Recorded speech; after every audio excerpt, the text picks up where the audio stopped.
Mamen, eto na ang ginawa ko sa chicken feet, mamen. Eto lang masasabi ko dito. Must try ito, talagang must try. Isubukan nyo, napakasarap, mamen. Hindi lang masustansya, mamen. Madali pa gawin. Kita nyo naman, may ampalaya ka na, may collagen pa, mamen, yung chicken feet. Ang daming benepisyo noon sa buto, sa buhok, sa balat, mamen. Kaya tara, simulan natin to. Eto na nga, mamen, kung mahilig ka sa chicken feet pero sawa ka na sa adobo at mahilig ka rin sa ampalaya at the same time, mamen, para sa itong video na to. Kaya dyan ka lang, mamen, huwag ka nga alis dyan. Habang sinisimulan ko mag-isa, panoorin mo lang, mamen. Ayan, ang aromatikong ginamit ko sibuyas lang at bawang, mamen. Alam nyo na yan. Antayin nyo lang lumabas yung kaluluwa ng sibuyas, lagay nyo yung bawang. At yan, ito na nga yung chicken feet, mamen, halagang 50 pesos lang. Yan, gisay natin muna yan, mamen.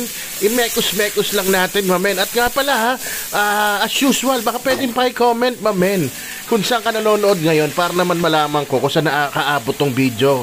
Video yung ginawa ko for today, mamen. Ayun, nilagyan ko ng onting light soy sauce, pero yung ordinary soy sauce pwede rin. At onting paminta to taste, mamen. At saka ko siya hinalo-halo. Sangkutsahin lang natin saglit, mamen, bago natin timplahan. Napakadali lang talaga nito, mamen. Ayan na, sinabawan ko na. Nilagyan ko ng criminal water, mamen. Tapos timplahan na natin ng onte. Nilagyan ko ng tausi, mamen. Yung tausi medyo banlawan nyo ha, kasi medyo maalat yan, mamen. Tapos nilagyan ko ng 4 na siling labuyo. Alright, yan. At chicken powder, mamen, mga 1 kutsarita. Oyster sauce, mga 2 kutsara, mamen.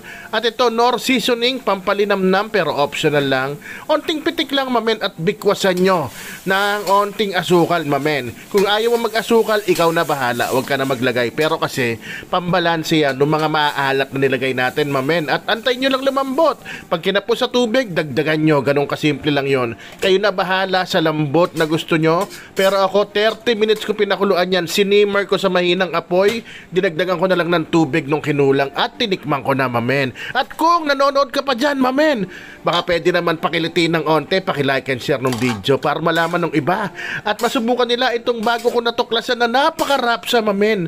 Kaya nilagay ko na nga yung ampalaya at may bell pepper na pula. Yung ampalaya, mamen, binabad ko lang sa tubig na may asin yan. 1 kutsarang asin, mga 10 minutes as banlawan nyo para talagang walang pait, mamen. O kaya onting-onting pait lang, mamen. O yan na, lumambot na siya, mamen. Kaya alam nyo na, pag nandyan na sa parting yan, malapit na magkainan. Kaya naman, mamen, kung gusto nyo kayo na sumigaw, o gusto nyo ako na, sige, isisigaw ko na. Rapsa! Man.